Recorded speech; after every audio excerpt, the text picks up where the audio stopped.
Hello అందరికీ అమ్మ చేసే ఫ్రైడ్ రైస్ రెసిపీ మీ అందరి కోసం కావాల్సిన ఇంగ్రీడియంట్స్ ఆనియన్ చిల్లీస్ క్యారెట్ కొత్తిమీర and beans and green grams బఠానీలు తీసుకోవాలి అండ్ తర్వాత బ్రోకలీ ఫ్రెష్గా ఉన్న బ్రోకలీ అండ్ మష్రూమ్స్ కూడా సో బటన్ మష్రూమ్స్ అయితే బెటర్ వేరే మష్రూమ్స్లో అయితే అంత టేస్ట్ ఉండదు కాబట్టి సో ఇవి తీసుకుని ఒక కుక్కర్ పెట్టేసుకుని గీ వేసుకొని ghee or oil or butter it's of your choice so అమ్మ అయితే గీ వాడుతుంది సో పలావ్ ఐటమ్స్ ఉంటాయి కదా చక్రం మొగ్గు చెక్క అండ్ బే లీఫ్ ఇవన్నీ వేసుకుని ఫ్రై చేసుకోవాలన్నమాట. ఇవి ఫ్రై అయ్యేలోపు మనం ఎంతమందికి చేసుకుంటున్నామో అంత రైస్ని సోక్ చేసుకుని పెట్టుకుని ఉండాలి, నానబెట్టుకుని ఉండాలి.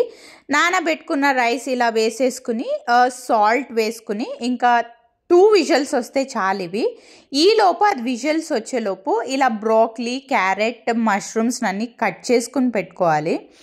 సో ఒకటి చూడండి ఈ వెజల్ ఎలా ఉందో, కింద అయితే బఠానీలు వాటర్ వేసేసుకుని దాంట్లో బఠానీలు కొద్దిగా ఎక్కువసేపు పడతాయి అన్నమాట ఉడకడానికి బాయిల్ అవ్వడానికి. సో బఠానీల్ని కింద వేసుకుని డైరెక్ట్ ఫ్లేమ్కి బఠానీలు ఉడికేలా చేసుకుని సో దానికి సాల్ట్ యాడ్ చేసేసుకోవాలి.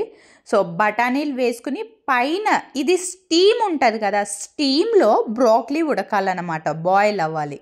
సో ఇలా స్టవ్ మీద పెట్టేసుకుంటే కింద వాటర్ స్టీమ్కి పైన బ్రోకలీ బాయిల్ అయిపోవాలన్నమాట. సో చిన్నగా కట్ చేసుకోండి బ్రోకలీని, ఇలాగా స్టెమ్ ఎక్కువ పడేసుకోకండి, బ్రోకలీది మంచిది, అది కూడా తినండి. సో ఇలా వాష్ చేసుకుని బ్రోకలీని పైన పెట్టేసుకుని ఇంకా ఈ వెజల్ని స్టవ్ మీద పెట్టేసుకోవాలి. సో ఈ వెజల్ది మీకు అర్థమైంది కదా, కింద డైరెక్ట్ బాయిల్ అవుతుంది, పైన స్టీమ్లో ఉడుకుతుంది. బ్రోకలీ ఎప్పుడు స్టీమ్డ్ బ్రోకలీయే బెటర్ కాబట్టి ఎప్పుడు అమ్మ ఇలాగే చేస్తుంది బ్రోకలీని. మ్యాక్సిమం పిల్లలు కూడా చాలా ఇష్టంగా తింటారు మా ఇంట్లో బ్రోకలీని.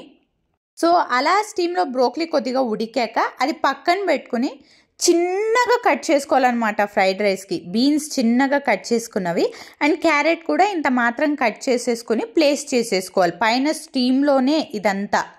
సో అది అయ్యేలోపు పక్కన ఒక ప్యాన్ పెట్టేసుకుని ఆయిల్ వేసుకుని ఆవాలు వేసేసుకుని అండ్ ఆనియన్స్ చిల్లీస్ కరివేపాకు అంతా వేసుకుని తాలింపు పెట్టుకోవాలి. సో ఇది బాగా ఫ్రై చేసుకోవాలన్నమాట. ఇది బాగా ఫ్రై అయ్యేలోపు అక్కడ అవి బాయిల్ అవుతూ ఉంటాయి. సో ఆ ప్యాన్లోకే మష్రూమ్స్ యాడ్ చేసుకోవాలి. మష్రూమ్స్ని అయితే అలా బాయిల్ చేసుకోలేము కాబట్టి సో ఇలా ప్యాన్లోకి యాడ్ చేసుకుని బాగా ఫ్రై చేసుకోండి మష్రూమ్స్ని. So broccoli beans and carrot ఏమో అక్కడ బాయిల్ అవుతుంది, కుక్కర్లో రైస్ అవుతుంది అండ్ అనదర్ ప్యాన్లో ఇలా మష్రూమ్స్ పెట్టుకుని ఇంకా బాగా ఫ్రై అయ్యాయి మగ్గుతున్నాయి అన్నప్పుడు లాస్ట్లో సాల్ట్ యాడ్ చేసుకుని బాగా కలుపుకోండి. ఈలోపు ఆ వెజ్లో పెట్టుకున్న బ్రోకలీ బీన్స్ క్యారెట్ అంతా ఒకేసారి యాడ్ చేసేసుకుని ఎంతవరకు కొద్దిగా కంప్లీట్ అవ్వకూడదు, ఇది మొత్తం స్టీమ్లోనే అవుతుంది చూస్తున్నారా. స్టీమ్డ్ వెజ్జీస్ ఇవి, స్టీమ్డ్ వెజ్జీస్ అయితే చాలా బెస్ట్ హెల్త్కి. సో ఖచ్చితంగా ఇలానే ట్రై చేయండి. సో ప్యాన్లో పెట్టుకున్న మష్రూమ్స్కి కొత్తిమీర యాడ్ చేసుకోవాలి, చిన్నగా కట్ చేసుకుని కొత్తిమీర. సో ఇది అయ్యిందనేసరికి దాంట్లోకి బాయిల్ చేసుకున్నాం కదా బఠానీలు, ఆ బఠానీల్ని కూడా యాడ్ చేసుకుని ఫ్రై చేసుకోండి. సో బఠానీలకి బాగా పట్టాక బాయిల్ చేసుకున్న వెజ్జీస్ అంటే బ్రోకలీ బీన్స్ అండ్ క్యారెట్ని కూడా యాడ్ చేసుకుని బాగా ఫ్రై చేసుకోండి. సో బాగా ఫ్రై చేసుకున్నాక కొద్దిగా గరం మసాలా ఆర్ మ్యాగీ మసాలా ఏదైనా యాడ్ చేసుకోవచ్చు మీరు, ఏదర్ రెండు బాగుంటాయి. సో అది యాడ్ చేసుకుని ఫైనల్ టచ్ బాగా కలుపుకొని ఫ్రై చేసుకోండి.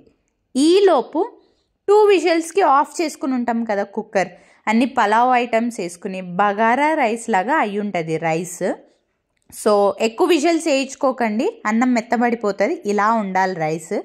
సో ఇంకా వెజ్జీస్ అంతా చేసుకున్నాం కదా ప్యాన్లో ఫ్రై చేసుకున్న వెజ్జీస్ ఈ రైస్ యాడ్ చేసేసుకుంటే fried rice ready with steamed veggies.